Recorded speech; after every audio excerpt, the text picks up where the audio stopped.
Okay, so refer to the figure. A 290 Newton per meter crane rail sits on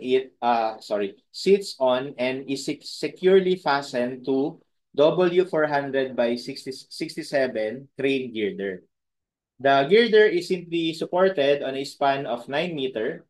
Crane wheel loads is 80 kilonewton and H is equal to 8 kilonewton. So yung crane kasi, yung runway girder guys, ano kasi yan eh, ito yung, kumbaga, nandito yung, dito na, nakaklamp kasi dito yung ano eh, yung gulong ng tren, no? Tapos kapag dumatakbo yung tren, maliban dun sa highway na vertical, meron din siyang tinatawag na side thrust or lateral thrust, no? Kasi yung nakaklamp nga siya, so parang yung pagkakaklamp niya doon, no, nagko-cause siya nitong horizontal force, no? Kaya merong horizontal force na 8 kilonewton.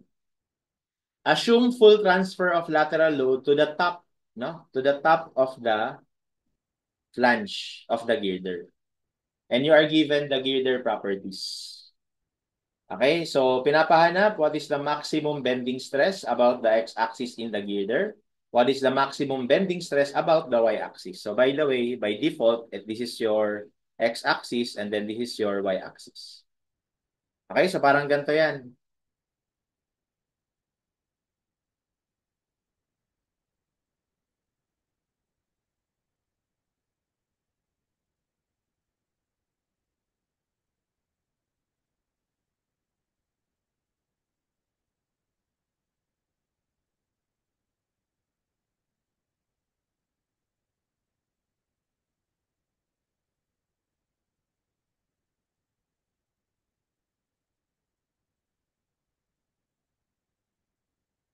Kunyari yan yun, no?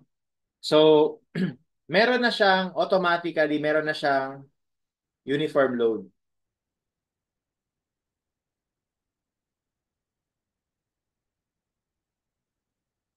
Okay, at yung uniform load na yon ay equal dito 0.29, gawin natin kilonewton ha. Tapos plus, don't forget, may self-weight pa tayo. 67 times 9.81 over 1,000. Okay, so yung W natin,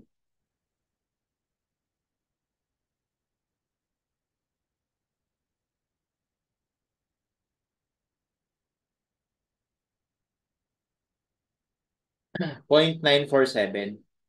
0.947 kilonewton per meter. Ayan.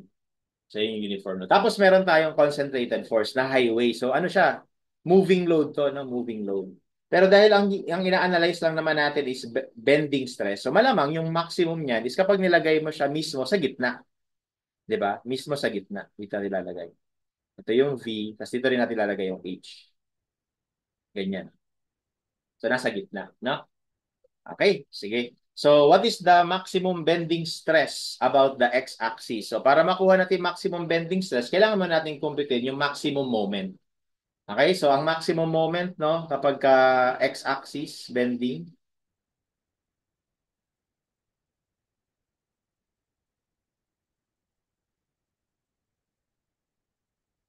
simply supported ito ha. Simply supported yan. Will be kapag dito yung ano,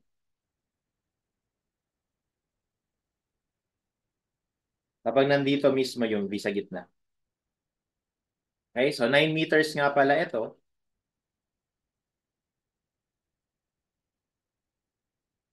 Okay, so nasa gitna means nandito siya sa 4.5.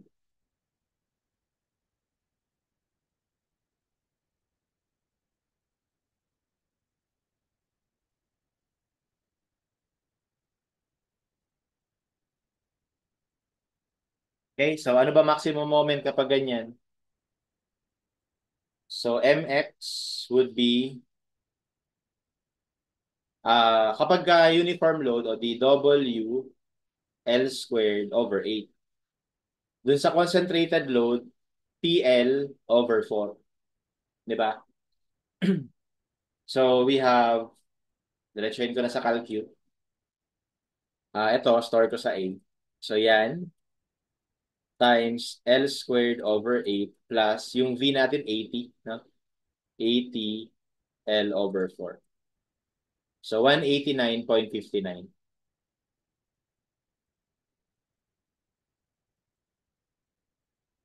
Okay? And then we can now calculate the bending stress about X. So that is just MC over I or M over S. Depende sa given. Ang given kasi sa atin, ano moment of inertia. So doon lang tayo sa moment of inertia. Tapos yung D natin, 400. So yung C natin is kalahati ng D.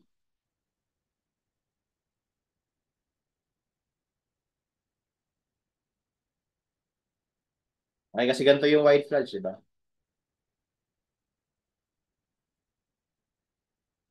For bending about this axis, yung C mo, ito. Which is kalahati ng effective, not effective depth. Kalahati ng depth ng wide flange. Okay? So, FBX,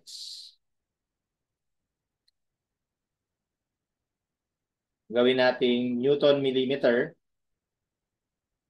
400 over 2 over IX.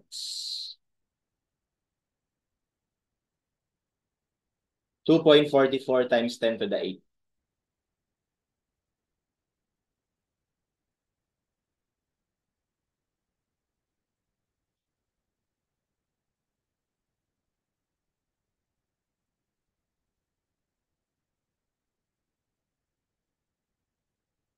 So that's 155.4 megapascals.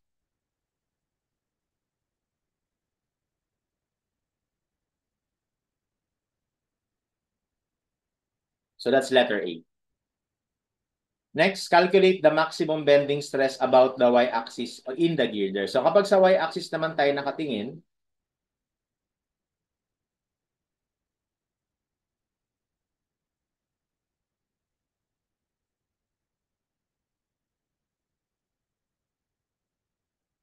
okay, wala kang ibang makikitang load dyan, kundi yung H lang. Tapos syempre, ilalagay ulit natin yung H sa gitna.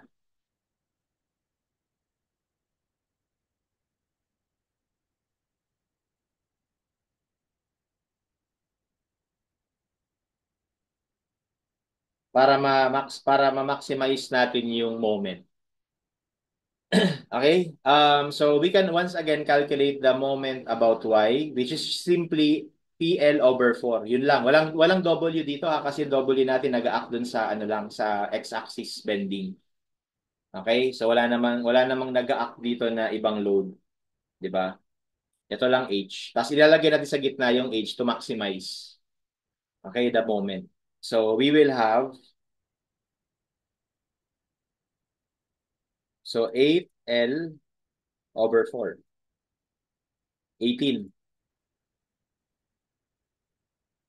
And then we can now calculate the bending stress about Y. Okay? So again, this is MC over I. Or that is also M over S. Okay? So in this case, yung C natin, kasi ganito na yung bending natin, guys. Dito na tayo magbe-bend. So yung C natin, ito na. Which is ano yan? Di ba ito ay wide flange? I mean, width of the flange. So ito ay kalahati ng width of the flange. So therefore, FBY is equal to M.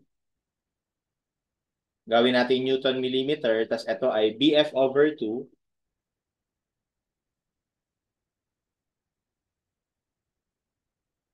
BF over 2. Ano yung BF? Ito, 179. Over IY, syempre. IY is 0.14 times 10 to the 8. Okay, now, merong catch dito. No? Merong catch dito. So, if you compute that, hindi yan yung sagot. No? Dahil, yung force kasi natin na H, hindi siya nag-act dun sa shear center or sa centroid nitong wide flange. So, actually, hindi siya nag-act dito sa gitna. Nag-act siya dito sa top flange. And anong ano nun? Ano ang magiging uh, kumbaga, effect or consequence nun. So, anong nangyayari doon is magkakaroon siya ng torsion. Merong torsional effect. Okay? Now, kailangan po ba namin computein yung torsional effect dyan? Hindi na. No? Actually, ang ginagawa na lang dito, kapag merong torsional effect, ay kinakalahati natin yung inertia or yung section modulus. Okay, para to take into account the torsion na mai-induce nung load, kinakalahati na lang natin yung stress. I mean, hindi yung stress, yung moment of inertia. Kaya in turn, parang madodoble, magiging times 2 yung stress niya. Okay? At yun yung ginagawa ni Ma'am Praxi, ginagawa sa board exam. At wala ito sa design code, wala ito, hindi mo ito makikita sa NSCP. Pero ito yung conventional na ginagawa para ma-simplify yung computation ng torsion. Kasi meron naman talagang sa NSCP na computation ng torsion in combination with flexure. Meron naman talaga nun. Kaya lang medyo ano siya, madugo, no? Medyo mahaba yung computation. Kaya sa board exam lang, no? Kinakalahati na lang yung either yung moment of inertia or yung section modulus o di kaya dinodoble na lang yung flexural stress. Kapag ka merong torsional effect. Kailan nagkakaroon ng torsional effect? Kapag wala sa centroid ng wide flange or shear center ng section yung in-apply na load. No? Ito kasing nasa vertical, assuming nasa gitna yan lahat eh. Ayan, no? Kaso ito, wala siya doon sa gitna. Ito kasing gitna eh, nandito sa baba. Ito, yung gitna eh. So nasa ibabaw kasi siya sa top flange. So wala siya dito. So magkakaroon siya ng torsional effect. Kaya ang gagawin natin dito, ito, kakalahatiin. So 18 million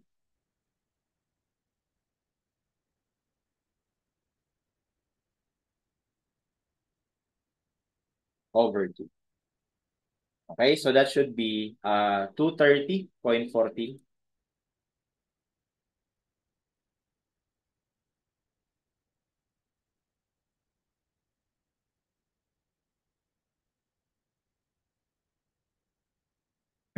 Okay, so letter C. Next, using the interaction formula, FBX over FBX, FBY over FBY, calculate the maximum span of the girder so that the section shall be adequate for the given loads if the allowable stresses are as follows. For FBX, 207, for FBY, 258. So dito, pinapa-recalculate. So itong interaction formula, yun yung parang utilization ratio or demand capacity ratio. So ang idea niyan, dapat itong interaction formula natin ay hindi lumagpas ng 1 para masabing safe. Yun yung idea, no? Para masabing safe. So, ang pinapagawa sa atin ay pinapa-resolve yung length, yung span. Okay? Pinapa-resolve yung span. So, ibig sabihin, ire-resolve natin tong L na to. Itong 9 meter, ire-resolve natin, no? So, well, ang maganda dito, given na naman yung allowable,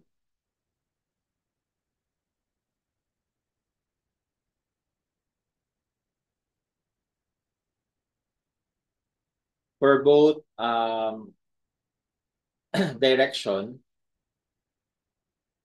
ang i-recalculate na lang natin is yung actual stress. So medyo mahaba-haba lang ito. Di ba yung actual stress natin ito? Ito. Tapos yung moment natin, W, ano yung W natin? Lagyan ko na ng value. Yung W natin ay 0.947.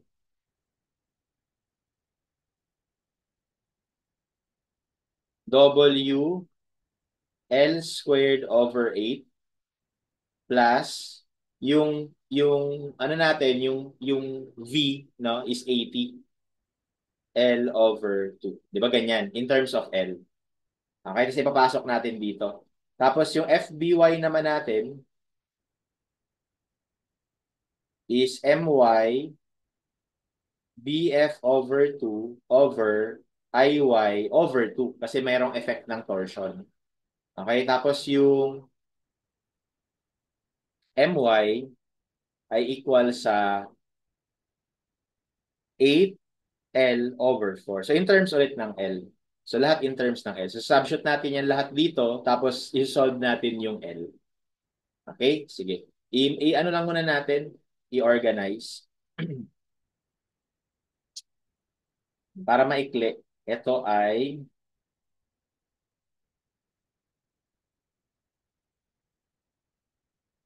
0.118 L squared tapos plus the 40L. Ito naman 2L.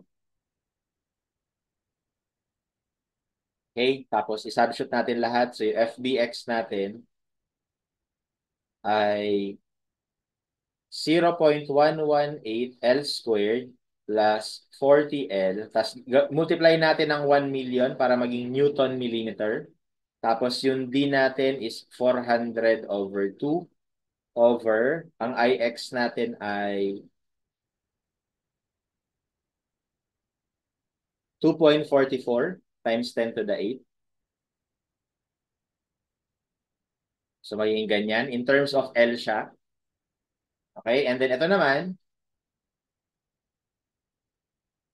is 2L. Again, multiply natin ng 1 million para maging Newton millimeter. Tapos yung BF natin is 17, ilan yun? 179 over 2 over 0.14 over 2. So actually, magka-cancel lang itong over 2. Ayan. So yan naman in terms of L.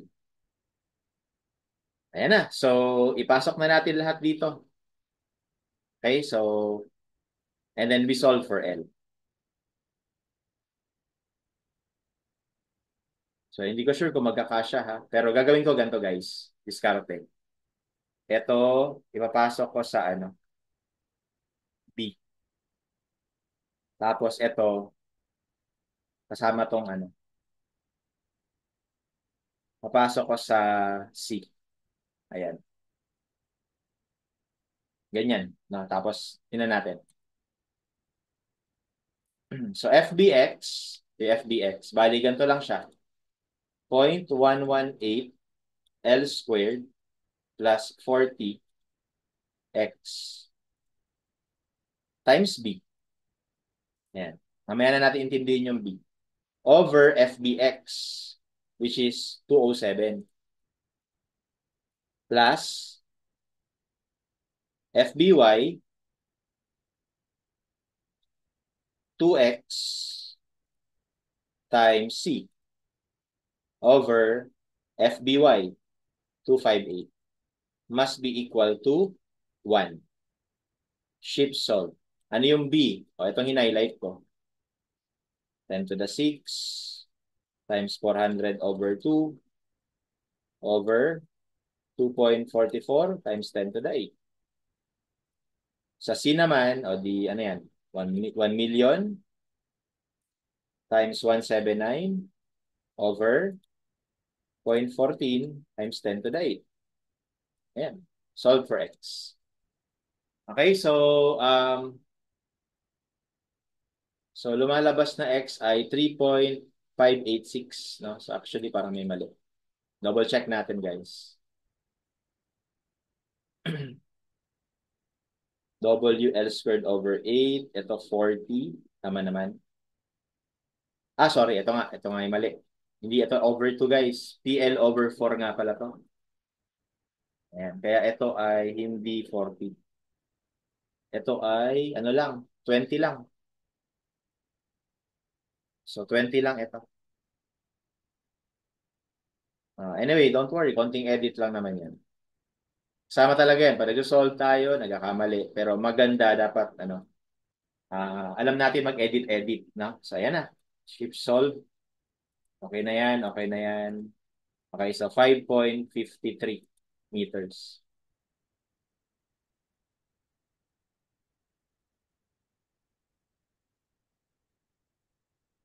Okay, so our answer here would be letter A. Okay, so we just choose the nearest, no? Not necessarily yung ano. Kasi of course, we have to also consider that kapag nagsosolve si examiner dyan, round off din naman yan. Okay? Kaya yun. No? So we choose the nearest. And that's how we answer this problem.